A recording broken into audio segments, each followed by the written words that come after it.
Hey everyone, welcome back to Magic Like This. If you're new here, oh my gosh, get ready for some fun C.S. Lewis book clubbing.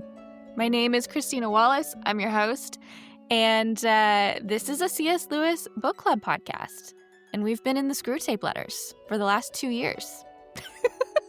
I can't believe it when I say that. Yes, we've been in the Screwtape letters for the last 2 years, and we're not done because we're taking it one letter at a time.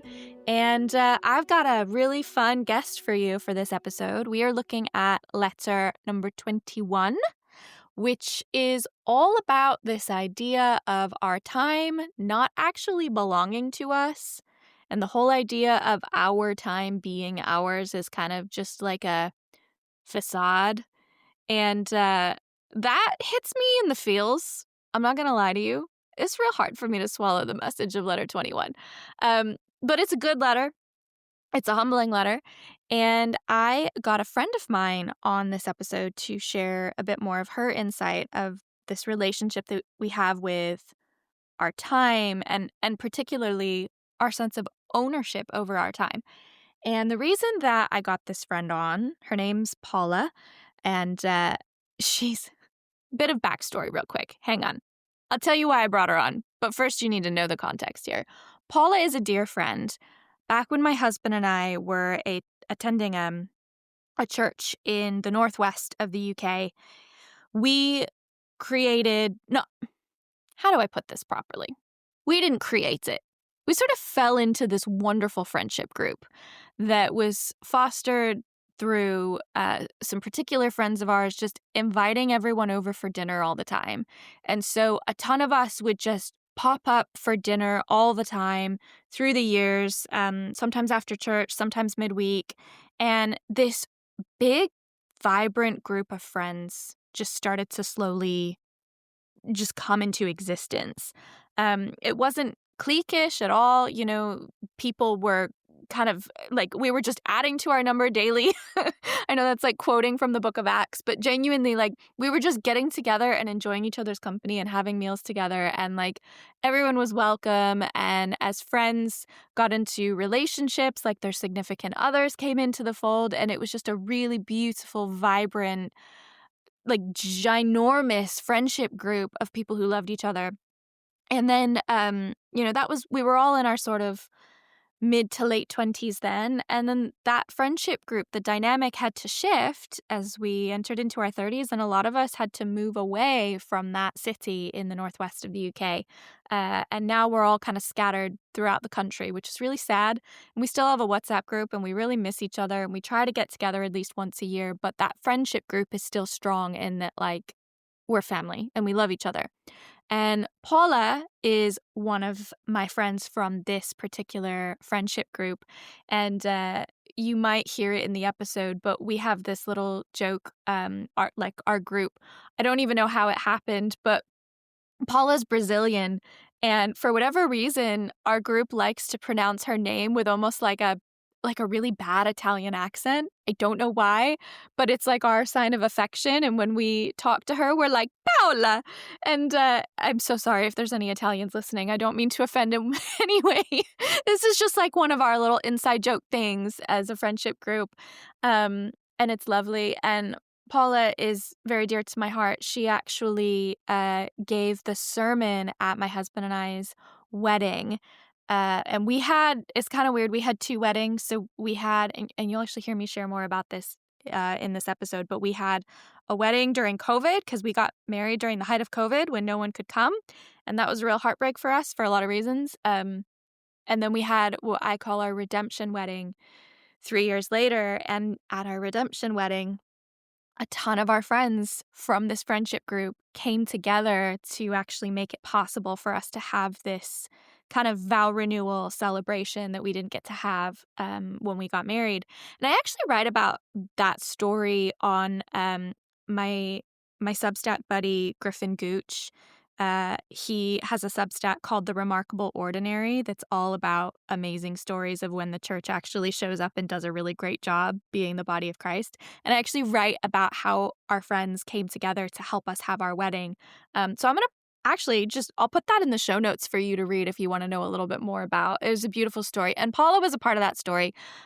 Paula moved from Brazil to the UK as a missionary, and we asked if she would be willing to do the sermon at our redemption wedding. So you will hear my dynamic with Paula is maybe different from what you've heard with other guests on the show before because Paula is a dear friend.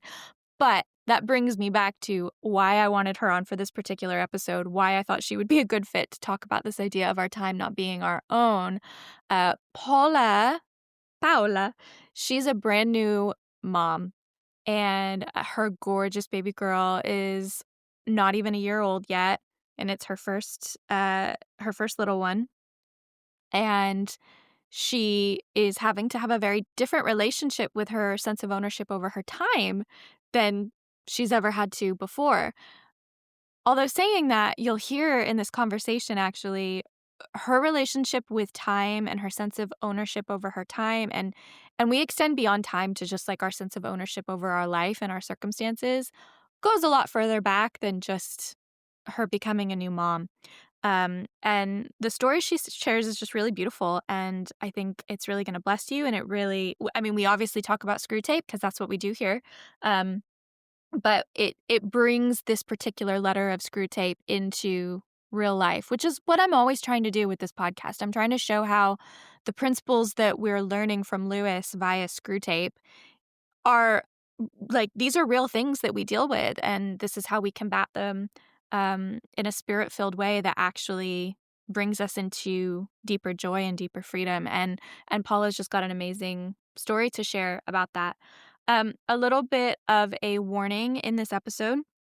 We don't touch on it a lot, but Paula did experience miscarriage, her and her husband. And so that is mentioned as part of her story. It isn't the main focus by any means, but if that is something that just feels too raw and tender for you, I you don't like you don't need to listen to this podcast episode, and that's really okay if you don't. You need to take care of your emotional well-being, and that is a part of this episode. It's not a huge focal point, but it is mentioned because Paula shares her story of miscarriage as part of a kind of wider journey of what God's brought her and her husband through. So I did want to give a little bit of a trigger warning there, to just be gentle with yourself. But I was excited for where this conversation took us. I think that Paula, she's just so candid. She loves the Lord so much, and she's got some really great insights into this particular letter. And I really hope you enjoy this episode. So without further ado, I'm going to stop talking now, and I hope you enjoy this conversation that I had with my dear friend, Paula Bostock. Hi, Paula. Hi, Christina. Thank you for joining me. You're welcome. I'm excited and a little bit nervous. Well, you did say before I hit record that this was your first podcast, so Yeah. I'm So I am grateful to be sorry. your No, I'm grateful to be your inaugural podcast. I'm gonna prophesy that I'm the first, but I won't be the last. Oh, that would be fun. Yeah. If I get a taste of it and I really enjoy it, oh my goodness, nothing will stop me except, my baby. Okay, so can we start off first by I will have recorded a little intro that people will have just heard when they actually listen to this Mhm. episode, so they'll know like you're my friend and everything. But I would just love for you to introduce yourself and share a little bit of your story, like your ministry background, your immigration background. You and I are immigration buddies. Yes, We understand yeah. what that's like, falling in love with Englishmen and all of that good stuff. So if you could just share, like, just kind of a brief synopsis of Paula, that would be great. Yeah. So my name is Paula. I am a Brazilian and I Yes. am yes, and I have a very American accent, and people still ask where about in America I'm from. It's like, South South America? South America? Does it count? But yeah, and I am 36-year-old, um, which doesn't feel real, and I've been I've been living in the UK for 8 years now. Nice. Almost eight and a half. Yeah, and I came to the UK as a missionary, so I came to work with a Christian organization in Belfast. So I lived there for 5 years. I was a missionary, so I did a lot of youth, kids, young adults work, evangelism on the street, praying for people, healing on the streets. That was my favorite. Oh, I was that's so cool. nervous, and at the same time that was so good. Um was so nervous. But I did, yeah, in Brazil, I worked with lots of different other things, but the last 8 years it's been ministry. Yeah. Currently, I am, the team leader for the kids ministry in my church. So I work there. I lead the kids ministry, but I am on maternity leave because I just had a beautiful little girl. Well, I Little just had. baby. She's almost 7 months. Oh, no. She's 7 She's months in 2 days. not. Well, you know what? I say I don't believe that, but then every time I see her, she's getting chonkier and chonkier, and I'm like, "Yeah, that's 7 months of chonk right Yes, there." and she just She's started solid, so it's the cutest. oh, Yes. she's It's gorgeous. really funny to see. I feel like I was pregnant yesterday, though. Really? Time's gone Oh, by that yeah. quickly for you, huh? It's so quick. Yeah, it's insane. It feels like it was yesterday that I still had her, yeah, in my And belly. she's your first baby? She's my Yeah? first So baby. you're a new Yeah. mama? I know, yeah, and everything Yeah. is new and scary and wonderful and tiring and and beautiful. Yeah, and my husband is the most incredible ever. I mean, I know you're gonna say that yours is the most amazing husband in the world, but, mine has been incredible. He's Yeah, I alright. was We'll let him stay. I mean, I was the one that joined the friendship group later, and we're gonna let him stay, it's fine. Yeah, but as soon as you came on the scene, we were like, "Oh my gosh, we're leaving him. We want her. We're keeping her." You just fit right in straight away. Oh, my Uh, goodness. I mean, yeah, it's the cheese bread, is the massages, is Y the oh, okay, we've gotta give context for that. Right, so Paula makes a really good is this like a classic Brazilian dish, the cheese Yeah, bread? Yeah, so it Paula makes is. this really good, like, classic Brazilian cuisine, that's like a type of cheese bread with what is it, like tapioca It's in it? tapioca No flour, yeah. yeah. Oh my gosh, it's incredible.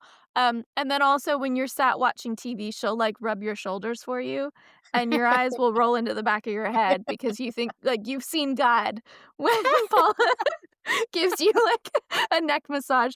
That sounds weird unless I contextualize it. Maybe it still sounds weird. I promise it's no it's It's a no little bit weirder than weird. what I'm saying it is, but it is as weird as I'm saying it is, but Uh, genuinely, I think I've but seen it's with God. a lot of love, yeah. Yeah. Well, I just remember my first time ever watching Ted Lasso was when you and hubby came and sat down, with us on the couch and were like, "You are watching this whether you like it or not." And we were Oh, like, yeah. "Okay." And we started watching it, and I fell in love immediately, obviously, because Ted Lasso's epic, but you were rubbing my shoulders for me and my neck because my neck was super stiff, and I was Yeah. like, "Oh my gosh, I'm dying. This is the best." I thi You were I like, think the comment was, "I marry you. Bostock, you're gone." "Yep." As I'm stealing your wife just Yep. just for the neck rubs. That's all I want. Oh. Well, and also, cause like, I have an autoimmune disease, and so, like, my neck and shoulders are constantly like concrete, and they've been like that since I was 16 years old. So Oh. when I even feel like I have, like, slight, like, fluidity and movement in my neck and shoulders, I'm like, "Whoever has helped me with that, I will pay them to be like a live-in friend just to rub my neck for, like, 3 minutes so that I can move properly." So, yeah, I was ready to steal you off of Bostock, but okay, Fair enough. so this took a turn. This is not where I I expected this. know, yeah. Okay, so contextually, the reason I thought that this would be a great Screwtape letter to have you come and chat with me about is that, um, the core of this letter is basically about how we're kind of believing a lie when we think that our time is our own, Mhm. which feels really confronting, I think, Yeah. for anybody, but particularly for people like me who don't have any children. I do have a very high needs golden doodle, but still, we're past the puppy phase. He sleeps most of the day. I was able to claim back, quote unquote, Yeah. my time within a year or so. But babies don't allow for that kind of, you know, uh, getting your time back after a year. Like, your time is not your own in a whole new way for Yeah. as long as you're a mom, which is for the rest of your life. So, I just thought, man, if there's anyone who's going to be able to speak to that realization that your time is not your own, like, having that overnight realization, right? Like, you've got a baby and all of the sudden, because 'cause you're a new mom, like, this is your first Yeah. baby, it's literally, like, overnight, your time your relationship with your own time changes quite drastically. So, I was like, "Who do I wanna get to talk about this one?" I know, my friend with the gorgeous little potato baby who is stealing all her time now. Um, and I know that for you it's a joy because you love your baby, but it's gotta be hard because, like, Oh, yeah. we're talking your time is not your own 24 hours a day, including the hours that you would have normally been sleeping, like, all of that. So, what I wanted to do was just start by asking, first of all, like, in reading this letter, what was your favorite part? What resonated or stood out to you the most? So the whole thing kind of stood out because it's a very, very interesting letter in how he says it. And I had to read it, I have to tell you. Um I I read it in Portuguese and English because it Oh, helps me wow. with the whole interpretation and everything. Yeah. So it helped a lot. And I think the sentence from the whole letter that actually got to me was the he says, and where is it? And all the time the joke is that the word mine in its fully possessive sense cannot be uttered by a human being about anything. Okay. Yeah, Yeah. like right at the Yeah. end I have it open here. Yeah, I yeah, I Do you found have it, and all the time the joke is that the word "mine" in its fully possessive sense cannot be uttered by a human being about anything. Yeah, and I'm anything? gonna read the next sentence after that too because it's, like, that sentence that puts a chill in your bones, where he says, "In Yeah. the long run, either our father or the enemy will say mine of each thing that exists, and especially of each man." Ooh, Yep. gosh, okay. That's Yeah, intense. it is very intense, but it's such a like, I love that book so much because it shows how uh, the main thing that the devil uses to keep us trapped is just confusion. Is simply it's something so simple, so subtle, so, like, just keep us in the dark. It's not even that he's I don't know how to explain it. It's not just the whole, like it's just let them believe this little thing. Let them not look at this, because if they look, they're gonna see because the truth is there. Yeah. So let's just, let them think that this ownership, this mine is actually a real thing, um, and is in every single thing in our lives. So Well, it's not just and also, I like the way you put that because what is so prevalent in this letter is just, like, how delicate of a charade it really is that Screwtape yeah, has to maintain in order to keep us in the dark, where he's saying, like, "Don't look over here, look over here." Like, as soon as we get them to question the concept of their time being their own, they'll yeah, realize how ridiculous it is. Like, it's a really delicate, like, teetering charade that Satan yeah, has to play to keep us in the dark. Um, yeah, but actually, this is kind of bringing the attention to as soon as you start to ask any questions or poke holes, like, logic yields to God, right? He made yeah, logic. So if we start asking questions and we start poking holes at things that we've just taken for granted and assume is fact, it's not gonna take long for things to unravel, and then Yeah. Screwtape's like, oh no," and he's, like, trying to catch up with it again. And particularly with this concept of our time being our own, he's like, "The only thing that, belongs to anyone is, like, human souls will either belong to us or to them in the end." Yep. And you're like, "Oh, okay, that's sobering." Yeah. It's just is the whole of how I feel like people also don't wanna know that. No. They don't want to know. It's something that, like, the ignorance is a bliss. This Yep. is exactly what it is. Understanding that your time is not your own, that you don't really own anything. Yeah, is just is very scary, is frightening, is yeah. It So I is scary, I would it say. is. Like, I think it would be foolish to pretend like that statement, like, "Nothing really belongs to you," Mm, isn't scary. And also, we need to contextualize this, right? Because, there was actually a section in this letter, and I'm not gonna get into it 'cause it takes us down a whole other theological rabbit hole, but there was a section in this letter where, Lewis was kind of, touching on this idea of, like, even our bodies aren't our own, and, like, mhm, how that has been what was the wording? Let me see. Much of modern yeah, resistance to chastity comes from men's belief that they own their bodies, and so yeah, there's this implication that even their bodies aren't their own, and I do wanna be really sensitive with how we talk about that because that kind of language can be abusive language as well. yeah, Like, we do have a certain level, like, let's just be logical here. We have a certain level of bodily autonomy that yeah, God, like, has dignified us with, and so I'm thinking of people who have maybe not felt safe in their bodies where they like, if they mhm, were to be told your body isn't your own, well, no, that's not what we're saying. There are certain yeah, things that God has dignified us with having it be our own, yeah, and I just wanna, like, contextualize that for the sake of not like, I don't wanna be misunderstood when we're talking about what we do and yeah, don't own. Like, yes, you're allowed to, like, consent. You're allowed to consent or n withdraw yes, consent of how someone interacts with your body and that kinda thing. Um, but in terms of things like our time and, um, just so many other aspects of our life, right? Like, I'm sitting in this beautiful house that technically my husband and I have a mortgage to, but it's all by, like, God's grace, and if this house, like, heaven forbid, but this house could set fire tomorrow. I mhm, don't have such an intense level of possession over it that I can control it and keep yeah, it from I have no real material control over anything in the way that I generally think I do.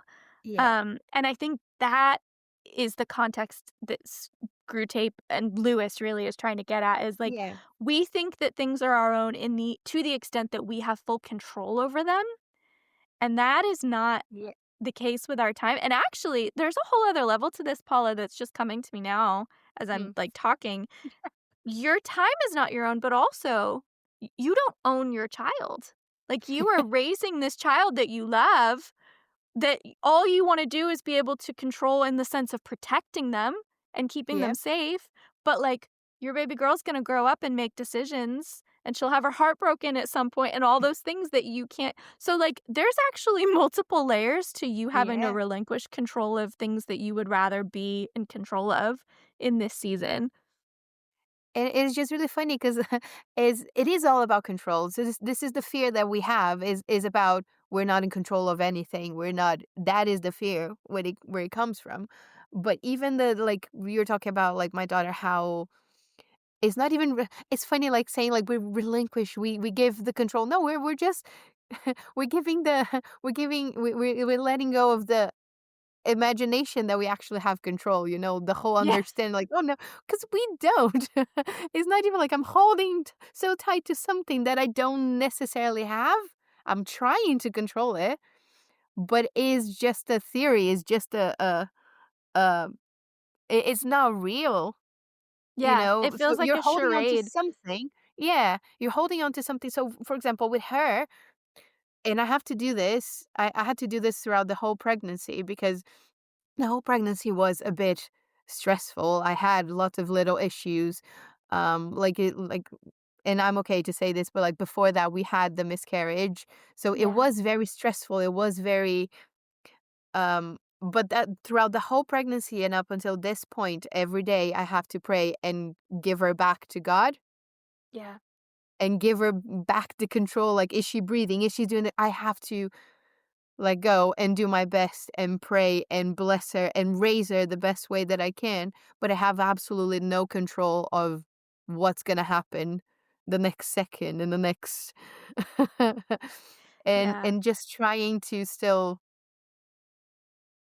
love her, still be grateful, still whatever happens is the whole control that you let go and is actually freeing. Yeah. Yeah, Well, we're gonna talk. Yeah, I want to we'll get ask there. this. So, like, pre well, let's go like pre-marriage, right? Let's go like before you met Mark, before, you Mhm. realized you were going to be starting a family with this man and you were a single woman. What was your relationship like with your own time, your sense of control? Can you even like recall it? Because you probably wouldn't have been aware of it consciously at the time, but like looking Yeah. back, what was that like? So it's funny to think because I can see the difference before I became a missionary, after I became a missionary, and then when I met my husband. And before became a missionary, I was working, so I had a job, I had money, I can do the things that I wanted. I had the time to do the things that I wanted. So if I want to stay up until super late, I could. I had this whole unappreciated freedom. Yeah. Like I can do whatever I want. I'm gonna sleep. Like, but that was still my choice. I Yeah. had the whole, um, and I had the amount of time that I had to work, and I had it was a different kind of freedom, but I felt more free, and I had a car, and I could go wherever I wanted. I was 28 at that point, and up until 28, I was doing my own thing. Mhm. Um, so it was different when I became a missionary. It was a different kind of freedom because I was in complete, um, dependence of God.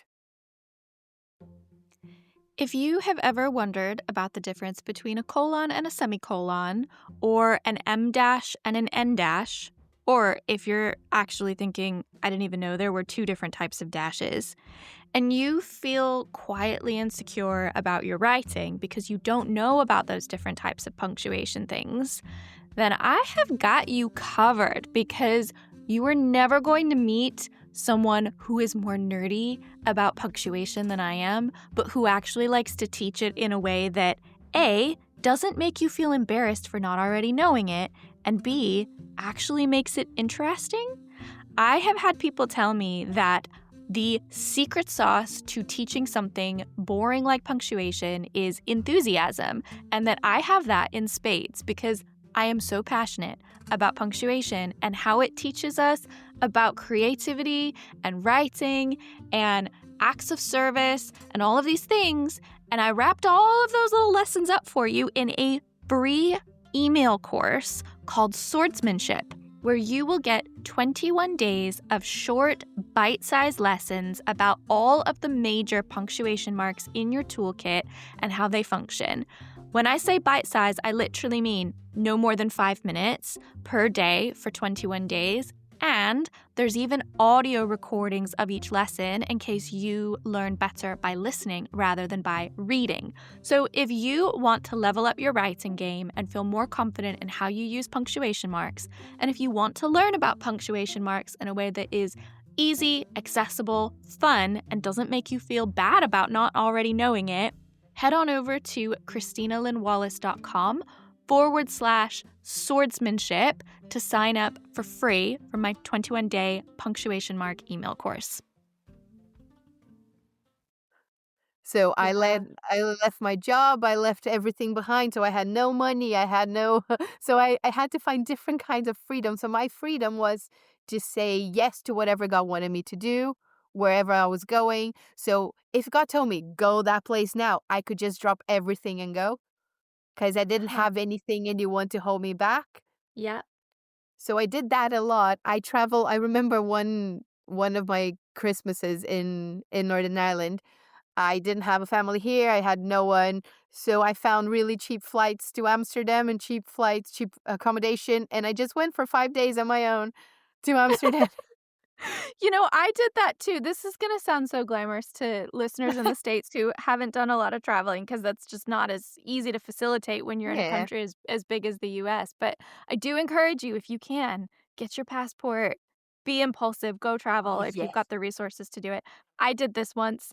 I was in my final year at uni and I was dating my now husband at the time, but we weren't married. I still had like the freedoms of a single woman in many ways. And it was my third Yeah. year of uni. I was in the middle of a really stressful essay, like coming to the end of my degree. I was in this really, really stressful essay and I was like crying over it. Mhm. This lecturer was known to be like the hardest lecturer to please. And Oh. I was determined. I was like, I am going to get a good grade on this essay. And so I'm like in my office tearing my hair out.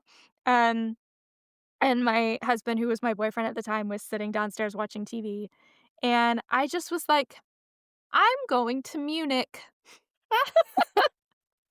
I have a friend who lives in Munich. And so I looked up flights. They were really cheap. This is one of the benefits that you don't have in the States, obviously, is really cheap Yeah. flights around Europe. So I Oh, was so like, cheap. I could get a round trip flight for like, I don't know, I think it was probably the equivalent of $150 round trip. Oh, So wow. I was like, I'm going to Munich next week. And I remember just shouting to my boyfriend downstairs. I was like, I'm going to Germany next week. And he just shouted up, okay. That sounds There, about right. yeah. Yep. And there's something, like, I don't take that time for granted. That was a Yeah. gift. It was a special type of freedom for sure, in which we were able to, I guess, really operate on the illusion that our time was our own because we could Yep. make a lot of choices and be impulsive and do things for sure. Yep.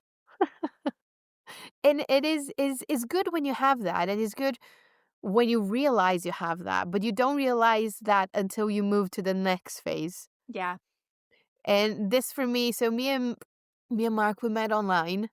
And I remember it was mid-COVID. We couldn't see each other for a while when we first met. But I remember because I started liking him really, really early. But I remember I was in the it was really early, like ridiculously early. People can't see, but I'm smiling all big because I'm like, "Oh, that's our boy." Like I we love know. Mark. We're just so glad he snagged himself a good lady. He did. I remember because Teddy liked me from the first time he saw me. Like, okay, yeah. If So anyway, Teddy likes the you, then dog. you know you're in. Yeah, Teddy's a dog, right? But he's like Teddy's a dog. our friendship group mascot. So if he Yep. likes you, then you're in. Then you're in, and I was in. No, but anyway, we met and we liked each other really, like, a lot from the beginning. But I remember being in such a good relationship with God at that point that before I started a relationship, I had to ask God, is this what you want? Because right now I Mm, have so yeah. much freedom to do whatever you want. Am I going to be this effective? I'm going to be like, what is going to be for me? Because I know I'm gonna have to learn how to serve, how to work, how to do everything with a partner. So I had to ask God before I joined, and God was like, "No, you go. It's gonna be a blessing. It's gonna be okay." So I was like, "Okay, then we can start a relationship." But Wow. yeah, because that was a proper like I could see at that point I saw how much freedom I had, Yeah. and that point when I met him it was like, okay, because if I have him, he will have to know where I'm going, my flights. I cannot just go somewhere. I cannot You can't just, just go to Amsterdam. yeah, no, I Yeah. can't. So is And you can't respond in the same way to what you feel God calling you to do either. Like, and not to say that here's the thing, right? Like, God honors the sacrament of marriage. He's never going to ask you to do something that goes against the sacrament of marriage. But, yeah, like, it's so interesting to me that you had this conversation with God first, where you're like, okay, God, but you and I have this thing going. Do you yeah, want our dynamic to change, God, between you and me? Because yeah, that's part of what marriage is, and it would have to change, and you would want yeah. it to change. And so, do you want it to change? Like, that's such an I never considered it from, like, that perspective before. That's really Yeah, because interesting. you have to, especially if you're like what I was doing there and how much I was working, and I was practically living in my church. Okay. Like every day I was there doing stuff, talking to people, having coffee, like mentoring, discipling, all of that. And I knew that as soon as I got myself a husband and a family, they would that would become my first ministry. Yeah. So my calling wouldn't change, but my ministry did. Yeah. So this is what God told me, like, I'm not changing your calling. You're still called to look after people and love people, and you're still gonna do a lot for me. You're just gonna do it in a different way. And God gave me a partner that looks after me so I can look after other people. Yeah. I just do it I in a love that. different level now. But that was a big thing. And then we had the same conversation kinda when we talk about having kids. Yeah. Because we knew that everything was gonna change, and I was not prepared for the amount of things that were going to change even though I knew. Okay, so let's talk about that then. So you've got this life where you can just, book a ticket to Amsterdam if, you fancy it. And then it transitions into like, okay, I still have a little bit of freedom and flexibility because I don't have to care for, anyone vulnerable who desperately like needs me to survive. Because when you're Yeah. in a relationship with your husband, at least he can, in theory, he's been feeding himself for 30 plus years without you. So, he's all Oh, right. yeah. But then you bring a baby into the mix and your relationship with time being your own and that level of control changes even more because now you do have this sweet, vulnerable little baby who needs you Yeah. for everything to survive every hour of the day. How has your relationship with your own time changed? Like, how you said it changed even more than you were expecting, and you're a pretty level headed lady, Paula. So, for you to be surprised by this, I'm like, I'm interested to hear how things And have been different than what you expected. there's been a lot of crying involved, yeah. From you? But is oh, Not yeah, lots of okay, crying, but okay. is exhaustion Yeah, is to the point that you are exhausted, and is not a physical thing only. Because my daughter, she sleeps well. I don't have like okay. she doesn't wake up that much during the night. Um, like I have absolutely nothing to complain about her, but it is 24/7 is Yeah. a thing that you don't turn off. You're just on all the time. So you're thinking about, I have a list of things that I need to do, that I want to do, and then nothing gets done because she needs attention, because she's crying, because she needs me, because she needs food and change and this and this. And then I have everything in my mind accumulating the things that I cannot do, and I still have to be a wife, a Mm, friend, uh, a daughter, a sister, like answer youth all the leader. calls. Cause yep, Yeah. I'm still, an employee. I'm still like everything, to the point that I kind of lost myself. Mm, I'm on the path now, finding myself again and finding the little pockets of time that I can find myself, that I can reconnect with who I was, but not necessarily going back to who I was. But and using some time for that. But mm, I thought that I was going to have some sort of, like, I knew she was gonna need me. I knew there was gonna be a 24-hour, like, I knew that, but I wasn't prepared for not having, like, having the choice of doing something for myself and actually just doing something for her or for someone else instead of me again, if that mm, makes sense. yeah. Like, So you weren't prepared to not even be able to consciously choose what you were gonna yeah. use your time really was not your own at all. Nope, it's not. There's absolutely the control that I have because she needs me, it goes all back to her, Yeah, or it goes back to her and Mark. yeah. So sometimes I get myself in the middle of the night not being able to sleep, making sure that she's okay. And I was like, okay, now maybe I can do something. One of the things that I had on my list. Um, so I'm not sleeping, but then I'm ironing some clothes or doing. Yeah, sure. Um, it is just. I think this is why at the beginning I cried a lot because there was no control whatsoever. Yeah. There was no routine. There was nothing left of me and my time and my freedom and my like it was being cut and cut and cut and then now there's nothing. But I don't think I've been as happy as I've been now in my whole life Wow. when there's absolutely no time and no control and Okay. I wanna I wanna pause on that and revisit it in a okay. second. So, No worries. because that's really interesting and that takes me down a line of thought that's different from where I thought we were gonna go, which doesn't surprise me at all. But I wanna park that for a second and we'll revisit it. Okay. I want to ask you what your thoughts are on so, Screwtape basically says, like, we can't actually find logical arguments in defense of this belief that our time is our own. Like, if we really were to poke it and unravel the question of, like, does my time actually belong to me? Screwtape's saying it's all a charade. Like, they would figure out real fast if they were allowed to ask the question that their Yeah. time doesn't belong to them and that the notion of it is ridiculous in heaven and in hell. And so I'm kind of wondering, like, if Lewis is implying that that's like a really paper thin belief that our time belongs to us.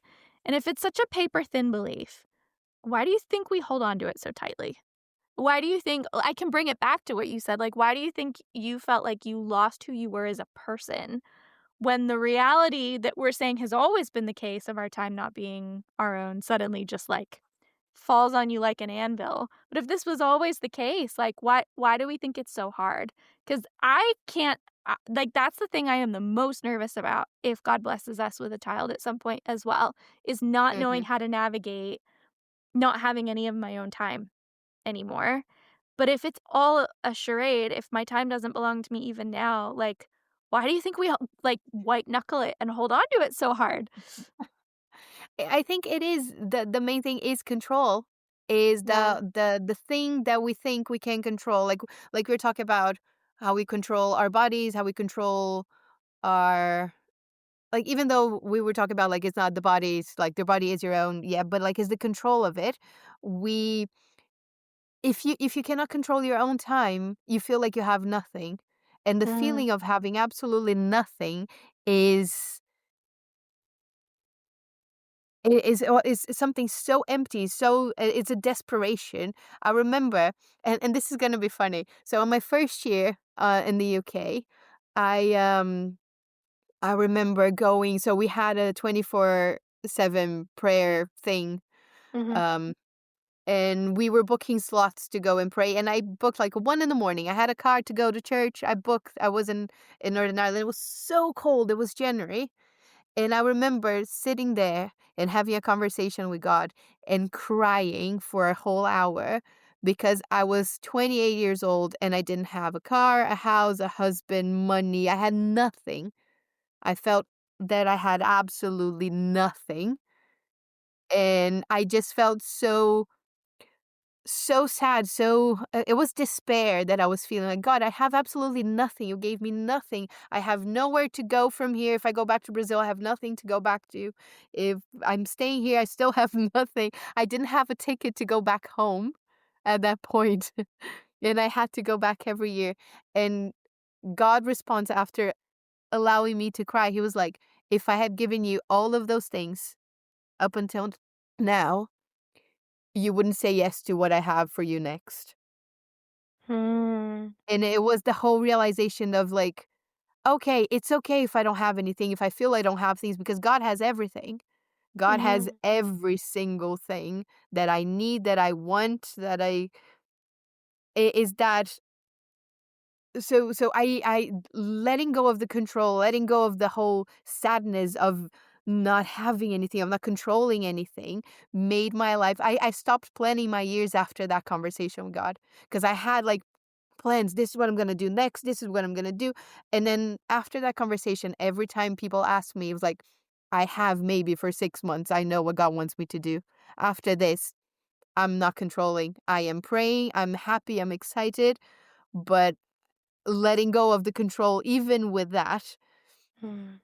And so I think that's why we hold on to it so tight, because we is so connected to control and knowing, having something for yourself.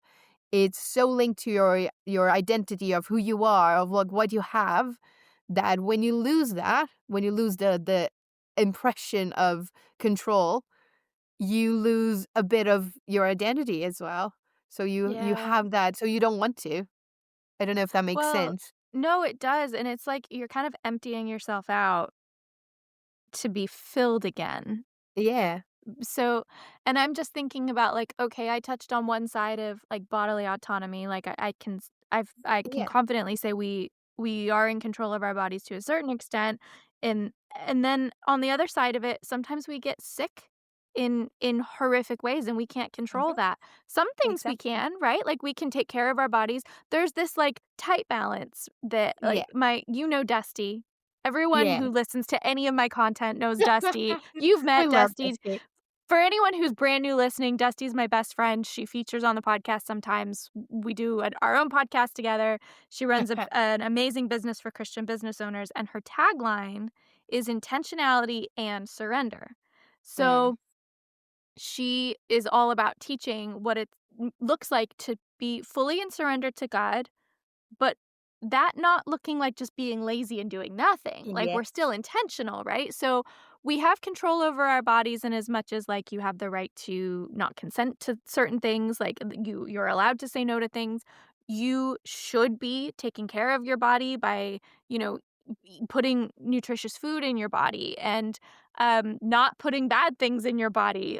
So we have a certain level of intentionality and Yeah. control and dignity that God's blessed us with. You know, he made us in his image and he said rule the earth and subdue it. That implies a lot of responsibility and control in one sense. But then the weird tightrope that we have to walk is that also at the end of it we got to surrender everything. And so Yep. like you sitting there at 28 feeling like you had nothing.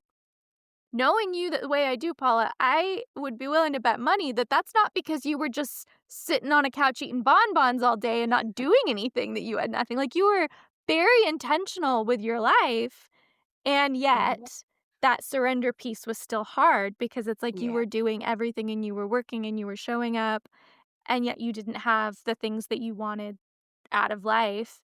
And so there's, like, that literally come to Jesus moment where it's like, "Oh, this is what it means to reach the end of myself."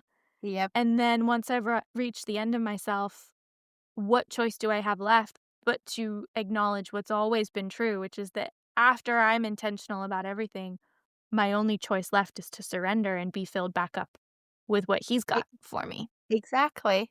And I think the word that I keep trying to remember, and then when I do, I'm not sure if I can actually say it properly, which is hilarious, but is God is asking us to be a good steward. Steward. Yeah, well, you would be a stewardess because you're Yep. you're a Exactly. lady. But I'm yes, a a lady. good But, steward, like, to yes. actually look after everything that he gave us. So even when I think about, and this might be a bit of a language thing, but when I think about, like, I control my own body, or like I my body doesn't belong to me, I don't necessarily just go straight to not having ownership of my body, but actually, like, God gave me my body, God gave me everything that I have, so everything is Yeah, his. And yeah, then I look after well, you make yeah, good choices with everything that we have. We yeah. have it as if it was like, I don't know, my I'm gonna use this example. If my sister would ever listen to this, she would be so mad at me. But, like, if you borrow your sister's clothes and you have to, you look after them, even though Yeah. I wouldn't. But you look No, after Paula's because it's not never yours. borrowed her sister's clothes. Oh, she knows. She knows. Oh my gosh. But it's Oh like you gosh. you look after because it's not yours, so you look after really well. Yeah, and I'm thinking Like he too, was like, saying, like, in the letter, he talks about, like, how the kids go from the my teddy bear that is, you can yes, rip it. It's not like I'm gonna look after it well, but I can do whatever I wanted with it. So yes. Oh, that is that's the so difference. good. Well, and I actually wrote in the margins there, I'll read that quote for people, so they know what Mhm. we're talking about. Yeah. There's a bit where it says, um I'm just trying to figure out where to start. Even in the nursery, a child can be taught to mean by my teddy bear, not the old imagined recipient of affection to whom it stands in a special relation, for that is what the enemy will teach them to mean if we are not careful, but the bear I can pull to pieces if I like. And I wrote in the margins here, our understanding of ownership is often violence, or Yep. it can lead to violence, because if our understanding of ownership is I can just do whatever I want to it, Mhm. and we see that, like, we don't take care of our own bodies or our relationships or our time. Gosh, I abuse my time, my quote unquote time. Like, I don't treat my time as a gift like it is. And I'm just thinking too, as you were talking, like, you literally gave your body to carry your daughter. Like, your Yep. body really wasn't entirely your own. You had a tenant, and it was I had taking up no control. accommodation. Yeah, and I have and to there's say so my many. bladder was not mine. I was not the master of my own bladder. Oh my goodness, yes, and, like, as women, sorry for the lads who listen to this, but, like, we have something happen to our bodies every month that we don't get to control, and that is, for a lot of us, excruciatingly painful, and we can't control Yes. it. So, there's so many ways in which, yeah, I think, there I think this is what I think we've hit, like, we've gotten I've put our finger on the pulse here, we've gotten to where I was trying to get. This is what it means. As soon as we start to unravel this question, "Is anything really mine?" Reality kinda smacks you in the face and is like, "Well, no." And No. I'm like, actually, as I'm unraveling this literally in lifetime, guys, you're listening to this, and I'm thinking, menstruation is a reminder that my body is not entirely in my own control. Yep. It's a really painful reminder, but my goodness. Um, okay, so you said then, I'm gonna circle back here. You said you've never felt more joyful than in this season where your time is not Yeah. your own. You said it feels like really freeing. It's like a new version of freedom. Like, you've had these past versions of freedom before you Yeah. met your husband and then before you had your daughter. But, like, it seems like God's just inviting you into, like, new levels of freedom, Yeah. the less you feel like you have control over your own time. And that is bonkers to me, so I would love for you to explain. I think when you let go of control and you let go of the whole even so this is something that Mark still struggles with, but as soon as I had a daughter, I had to come with terms of we're not going to be on time for things now. Yep, yep. And he hasn't wrapped his mind around it just yet. It's only So been he still 7 gets really months. oh, yeah. It's been Yeah. 7 months, but still, he gets a little bit stressed when we're running late. I was like, "It's fine. It's okay." So I think 'cause I always hated leaving and getting to places late. Yeah. I always hated, like, I'm okay with other people doing it, but I always wanted to be there on time or a bit earlier, which was a really fun thing to try to do in Northern Ireland when everyone was late. And I was always there super early. Is that a thing? It's a thing. Oh, yeah. Okay, good to If you get know. super early in Northern Ireland, you're very, it's very rude.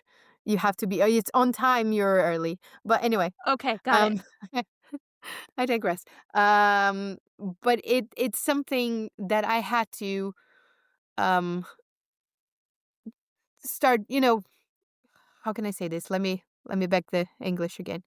That's okay. Um, yeah, it's the whole thing of now I don't really worry about it anymore. I actually enjoy the little moments.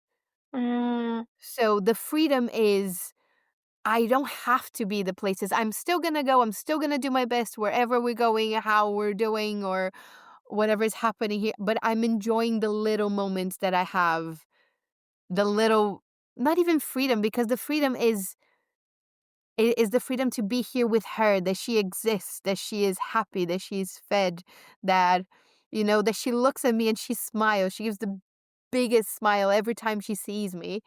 Um, so you learn how to enjoy the little things that you have instead of, oh, I have the option of doing this. I can do and I can go and do this. Or for example, I'm gonna give you a very, very real example that I think it was the last time I properly cried.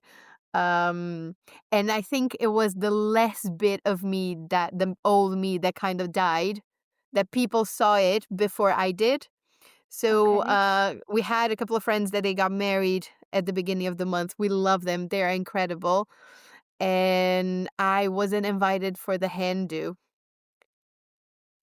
And I Oh. felt really sad, and I was trying to understand why was I so sad about it. And then I realized that was th they didn't invite me just because I have a daughter. I wouldn't be able to go. They had a whole weekend plan. I would not be able to go, so they decided just like, "Oh, we're not gonna invite her because she can't come." And I felt Mhm. so sad because the old Paula would be invited. She would Yeah. have the time, the resources to do everything. But right now, I don't, and I just wanted to be invited. Even if I had to say no, I kinda wanted to still be invited because 'cause I'm still that person. But they saw that before I saw it. It was like, "Oh, maybe I could've, found a way to do it." Nope. But they knew, not with a 7-month-old. And Yeah. not even a s yeah, yeah. So they knew it, and I definitely couldn't do it, but that was so painful, and I thought I was mad at her. I thought I was mad at the people that made I was like, "No, it wasn't this. I'm just grieving my time, Your my old life. my time." Yeah, Yeah. my who I Quotes. was. Air quotes, yeah. Yeah, Yeah. yeah, air quotes, like, my time. I was just grieving Yeah. the freedom I thought I had at that point, that I could go, but I don't have it anymore. So now I've been intentional. Mm. That is the key thing. We love you, Dusty. That is the key Dusty's thing, is such a being smart intentional. lady. She really is. But it is being intentional about, "Okay, I cannot do this. What can I do?" So it Mm. is difficult for me to find any kind of um exercising. Like, what can I do now with the baby? Where can I go? We're doing swimming lessons together, me and her. So Oh! I know it's the Oh, cutest thing, so cute. but it's something for me to exercise as well. So I do it Yeah. for myself because I love the water. I love swimming. Yeah, me So too. I'm doing That's one of something for my myself favorite ways of with her. exercising. Yep. Okay. So, I'm trying to find little things that I can do that will bring me a sense of self Yeah. that includes her. Well, and also, like, what you were saying before is, like, because you can't control sometimes that you're gonna be late for stuff, it actually is giving you the ability to just enjoy being present. Yep. And so it feels like in some ways by surrendering, and I'm sure that Lewis talks about this. I'm sure he talks about this in Screwtape and some of his other books, and if I were a better podcast host, I would remember a direct quote, but I can't right now. It's not coming to my mind.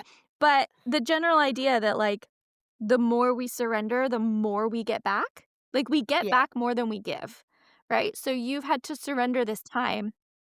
You've had to surrender this time where you're like, "I'm gonna be late for stuff. I have a 7-month-old. I'm gonna be late." Yep.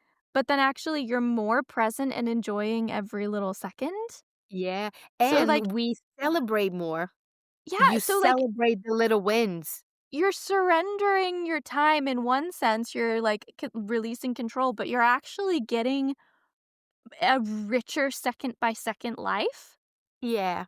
You're getting And more yeah, than what you're and I giving feel like up. at this point, you also, um you get to know a different side of God, a different Yeah, side okay. of worshiping and praying, and, like, what does that actually how another way of doing it is it's intense. It is really intense, but it's, like, Yeah, you learn how to worship and pray and do everything in a different way and serve in a different way.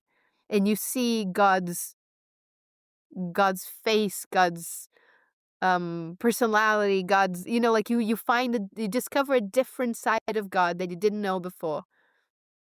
When you don't have when you let go, like you don't have any control anymore.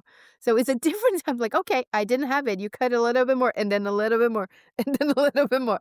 And but God shows up in a different way and he heals things in different ways. Yeah.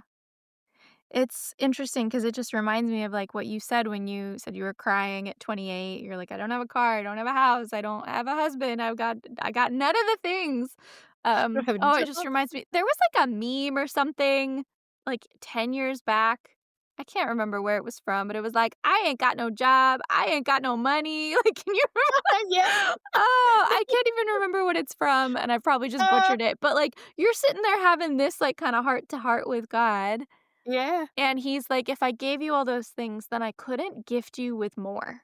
Like, Yep. you wouldn't be ready for the next thing that I wanna give you," and, like, he You wants to wouldn't say give yes. more. Yeah. Like, everything I just keep thinking, right, like, everything he asks us to give, he gives us back tenfold. Like, Oh my everything's a goodness. gift, Yeah. but My it's idea scary.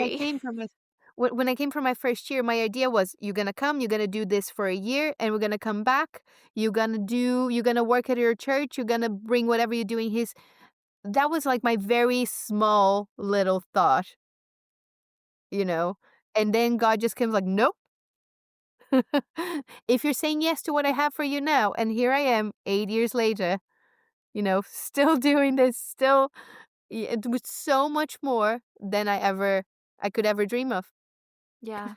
Yeah, and I mean, the amount of people who I talk to where that's their story.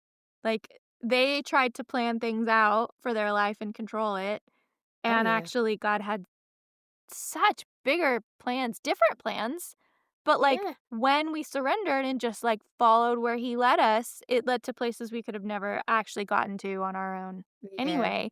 That's been my experience even with, like, starting at Oxford.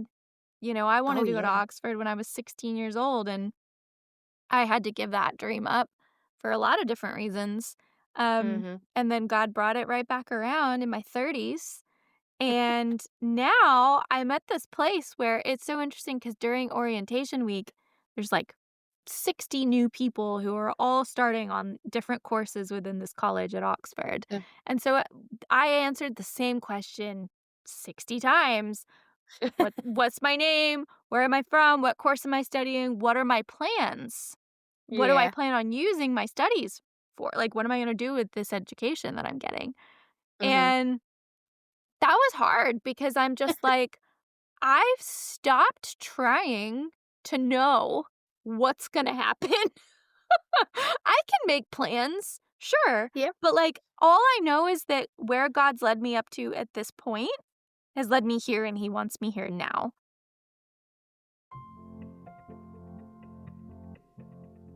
Have you ever shared part of your story with someone and they've responded with words like, wow, you need to write a book?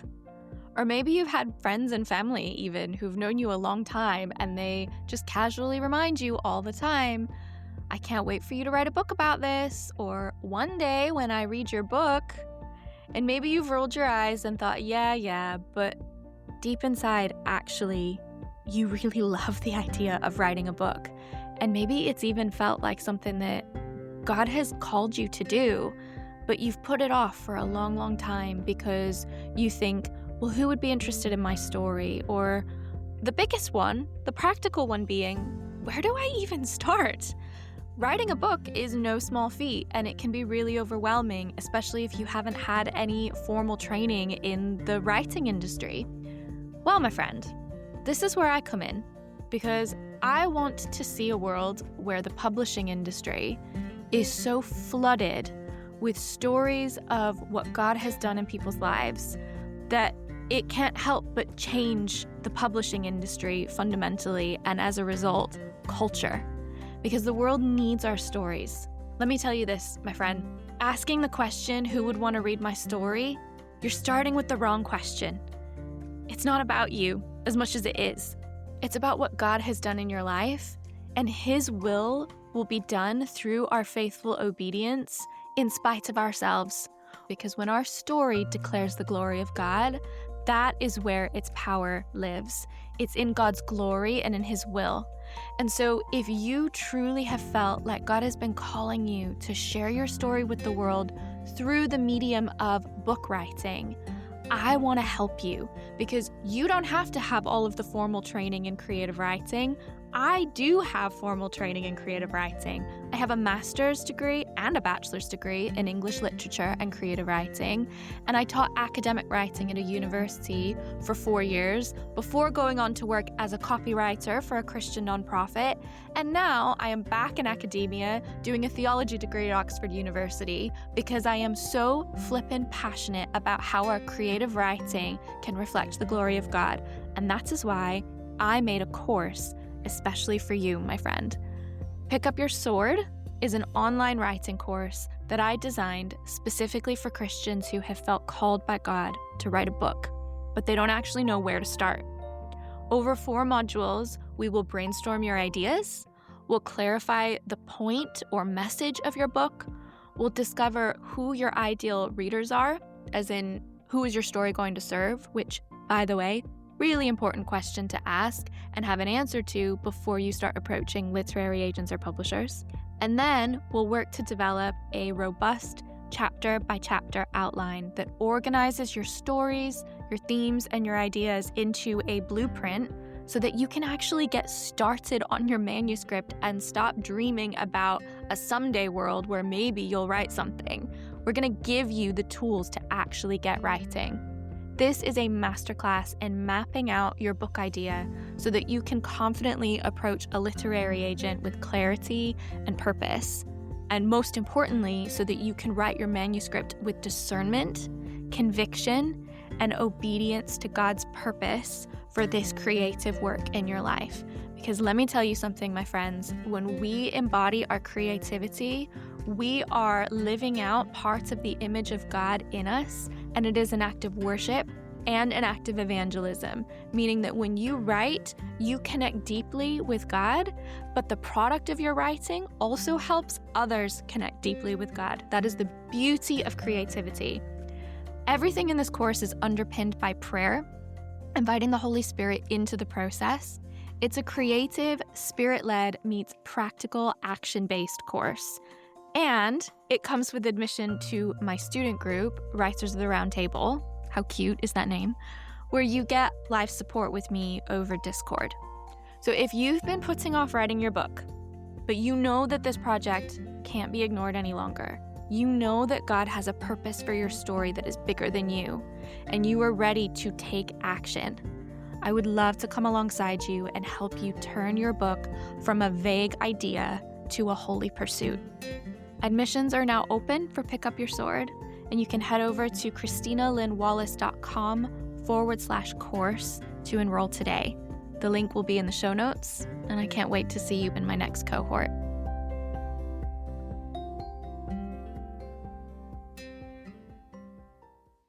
And I am quite content with just being really present, trying to learn biblical Hebrew and tearing my hair out over biblical commentaries of Hosea where they go back and forth between Greek, Latin, Hebrew, and English, and I have no idea what they're saying, and I'm like super overwhelmed, and I'm only 3 weeks in, and yet, like, I am really happy just trusting that God has me here now for this because He knows what's up next, and I don't need to know.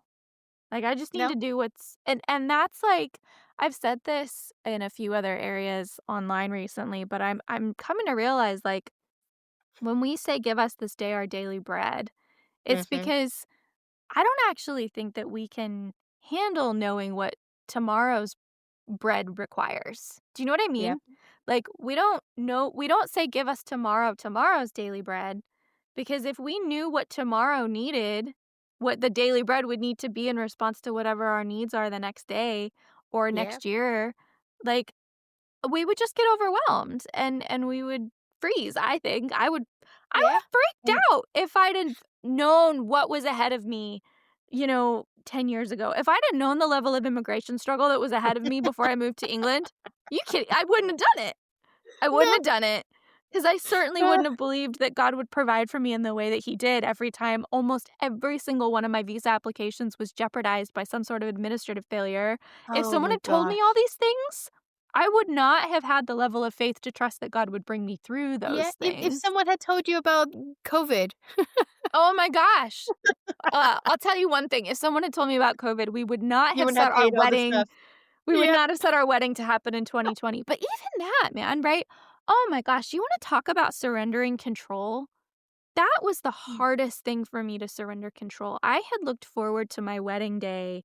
Yep. I mean, every woman does, right? But, like, for me, there was something, like, profoundly intimate between God and I in what the Mhm. wedding story that I had Yeah. thought he was gonna give me because I came out of, like my parents had a really nasty divorce, and that was what brought me to England, really. I that's that Mhm. that was the world in the US that I came out of, was Yeah. that family breakdown, and I had said to God as, like, an 18-year-old, like, "God, let my wedding be, like, a beautiful, restorative declaration of worship that, like, Mhm. reignites my faith in marriage again as, like, a covenant that reflects your love for us. Like, I will not Yeah. allow this divorce to break my faith in marriage."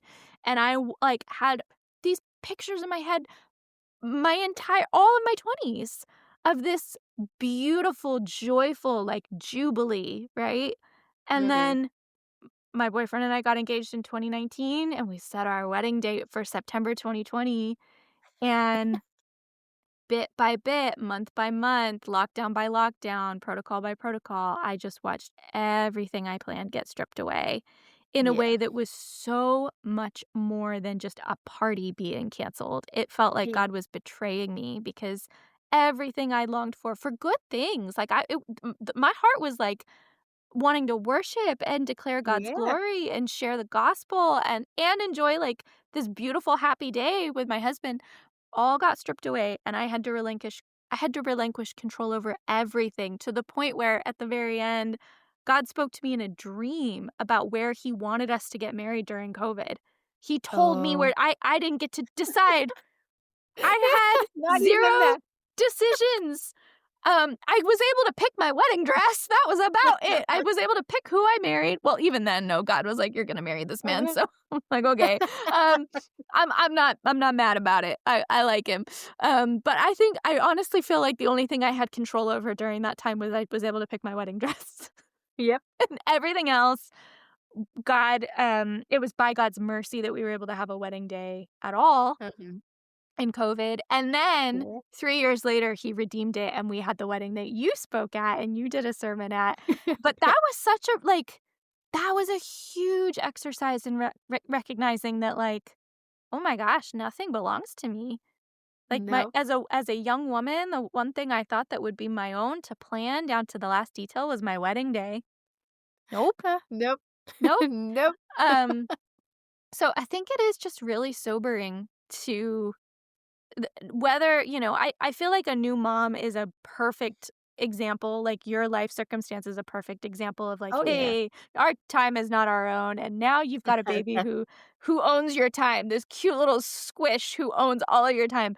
But actually, the reality is, like, whether you're a parent or not, we all get hit with these, like, punches in the gut from the world where that charade that Screwtape wants us to live in, where we Yeah. think that we can own everything, it falls down. If our Completely. health If you work fails, if hard. COVID hits, Yeah. yeah, we think that we can control it, and actually, like, it's all a gift, man, like, every Oh, good yeah. and perfect thing is a gift, um, including our time, Especially our time. S especially our I time. would say, like, especially our time. Yeah, okay, spoken like a true new mom, yes, excuse me, especially our time. Especially. Yeah, No, because like, absolutely. have you tried to do anything? Like, you have the money, but if you don't have the time, you cannot do it. You have Yeah? the health, but if you don't have the time, you cannot do it. Time is such a it's the most one of the most valuable resources that we have, and it's Yeah. the thing you can't like, you can earn more money, you can't earn Yeah. more time. It's a gift, No. it's all a gift. Yeah. Yeah. I keep telling, so Mark got this new job and is the best thing. Not the new, it's not new anymore, but it was something that we really prayed for because I wanted him to have enough time with her, with our daughter. Yeah. So he doesn't get paid as much as he did on the other job, but he's home early. He works from home 2 out of 5 days. Like he's present, like his time is so much more important Yeah. than getting more money, because Yeah. that is also God, so he can give us. So Yeah, he absolutely. provides Oh in different man, ways. the way that God has provided for me to go to Oxford is incredible.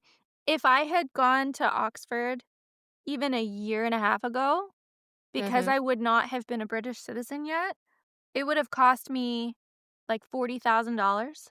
Oh my gosh. Whereas I'm not gonna tell people what it cost me now, but Yeah. let's just say, it is like if $40,000 is a sourdough bread, I'm paying a crumb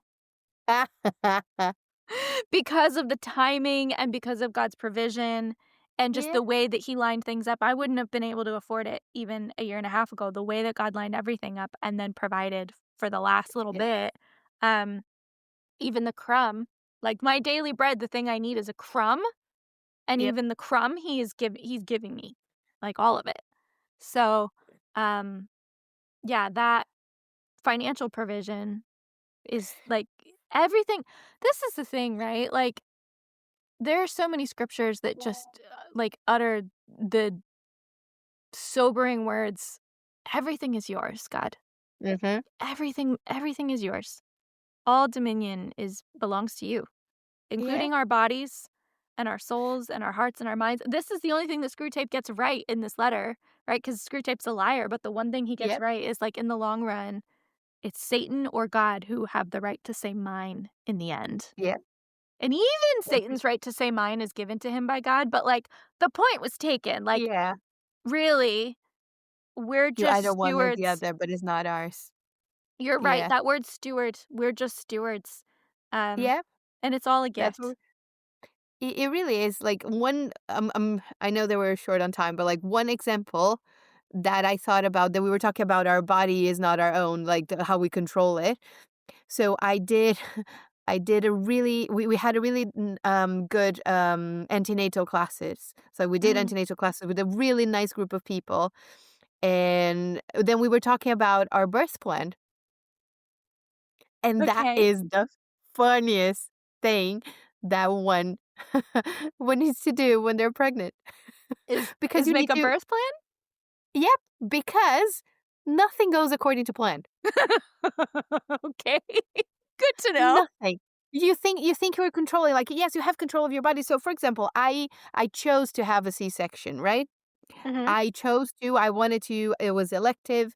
I Because of many reasons, even culturally, a C-section to me makes a little bit more sense, and I was, uh, scared to push. I was like, Okay. "I don't wanna push. I don't Okay. wanna."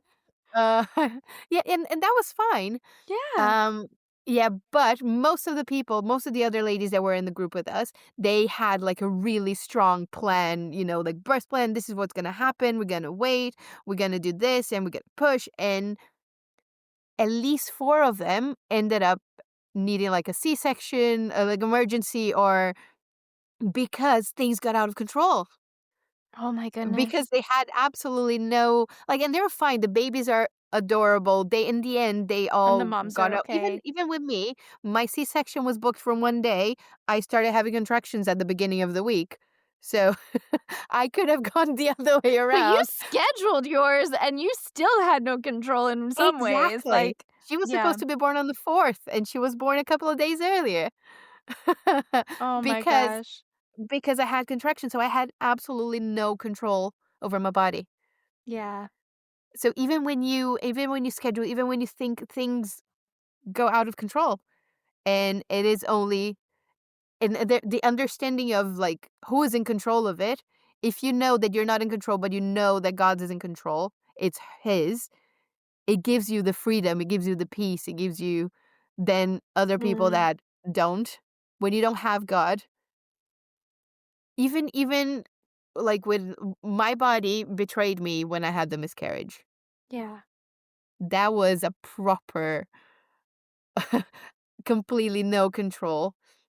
But at the end of it, when everything passed, knowing that God was there with me, that He was in control, that He was helping me, going through everything with me, not because He wanted that to happen. That wasn't what God wanted. He No, of didn't want me course to not. suffer. He didn't want any of that. But the fact that He was there with me when my body was completely out of control, but He was still in control of my life. He was still, Yeah.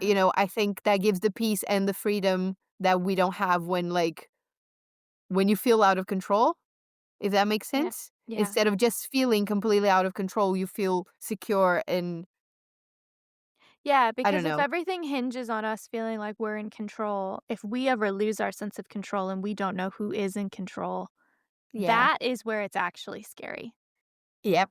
right? We talk about it Yeah. being scary, this idea of not being in control of our own time, but actually it's way scarier to think that God is not in control of our time.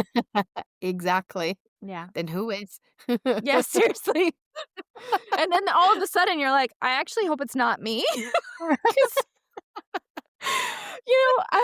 there's another quote here, that might be good to finish off with, and I actually thought was really lovely, and let me see if I can find it. Um, he is also he meaning the patient and the enemy meaning God, just to remind Mhm. people of the backwards language here. He is also in theory committed to a total service of the enemy, and if the enemy appeared to him in bodily form and demanded that total service for even one day, he would not refuse. He would be greatly relieved if that one day involved nothing harder than listening to the conversation of a foolish woman, and he would be relieved almost to the pitch of disappointment if for 1/2 hour in that day the enemy said, "Now you may go and amuse yourself." And it's just that funny relationship of, like, if we're snapped into, like, the true reality of things and we realize, like, everything actually belongs to God, if God were to say, like, "All I want you to do today is, like, give up half of your quote unquote day spending time with an old lady who rambles a lot and whose stories you've heard a million times and have a cup of tea and biscuits with her. That's all I want you to do today." We'd be like, Like, yeah, "Thank you, Lord. That sounds great." you know? I'm So, happy. I will enjoy that. yeah, it's like when we flip the script and we realize like God is in control of our time and he actually gives us so much freedom. Oh, Even yeah. in that, like everything feels like a gift all of a sudden. Everything's a gift. That's what I just keep thinking. Everything's a gift, man. Everything is a gift, and you enjoy the gift, Yeah. is the enjoyment of it. Is Yeah. not just, "Oh, yeah, I have a gift, that's great. What's next?" No, you Yeah. actually enjoy what you have at the moment. It's yeah. Yeah. It becomes the teddy bear that we love, not the teddy bear that we think that we can rip to Do pieces. whatever you want. Yep. Oh, so good. Well, my lovely friend, thank you so much for joining me for this episode. I really enjoyed it. How do Thank you you for feel? You've just inviting done your me. first podcast episode. This was fun. I'm glad you're so good at this. Oh my goodness, you're so good at bringing back to bringing back the conversation to where it needs to be. I've had 'Cause other practice. I've been doing it for a little yeah, while. 'cause otherwise Uh, we would just go on and on. oh, yeah, our capacity to waffle is well, I mean, I do have another podcast called The Waffler for that reason. Uh, That's a great one. but that's for my paid subscribers of my Substack because you Oh, gotta be invested to hear me yeah. waffle because the waffling gets real deep and real personal, And but the there we are. waffling is good, guys. I Yeah. appreciate that. I love a Sign up good because it's waffle. really good waffling. Yeah. Oh, man. Well, my friend, thank you so much for joining me. I've really, really enjoyed, just hearing you share. I have actually one question to ask you. You don't have to do Mm. this, but I wondered if, um do you have a favorite psalm? Favorite psalm? Yeah. Let me see. Let me get it. I was gonna ask if you could read us part of your favorite psalm in Portuguese. Oh, Yeah. yes, I This can. I'm springing this on you. I didn't prepare you for this, but it just came to me and I was like, "Oh, Uh, that would be cool." In Portuguese. Okay, let me just open my Bible here. 2 seconds. Yeah, take your time. Okay, so I'm gonna read the psalm that we read for my daughter's dedication. Okay. And Yeah, in so that Portuguese, in Portuguese. what psalm Let is me it? just.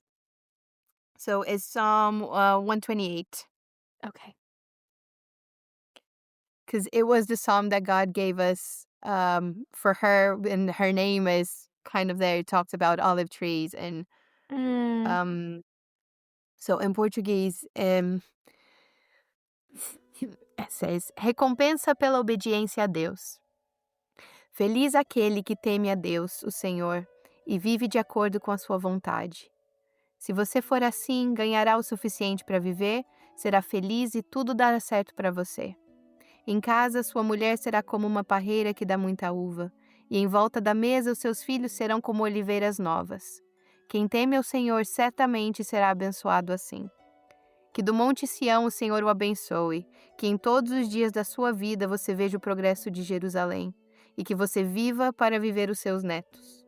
Que a paz esteja com o povo de Israel. mm, It's such a beautiful psalm, and it's a blessing. So the name of it in English at the beginning is A Blessing for Obedience. mm, Yeah, and it just talks okay. a lot about how joyful are those who fear the Lord. And it's not just like, as the fear is the obedience, is the how joyful they are is not a burden, is not a. So giving your time, giving your freedom, giving everything that you have back to God is joyful. It should be joyful. It shouldn't be a burden. Oh my gosh, that's so perfect for this episode as well. So you said it was Psalm 128? 128. Okay, I'm going to read it in English as well, just for the benefit of Okay. listeners. Yeah, so we know. They know what you're reading. Yeah, but I loved listening to you say it in Portuguese. Okay. Blessed are all who fear the Lord, who walk in obedience to him. You will eat the fruit of your labor. Blessings and prosperity will be yours. Your wife will be like a fruitful vine within your house. Your children will be like olive shoots around your table. Yes, this will be the blessing for the man who fears the Lord. May the Lord bless you from Zion.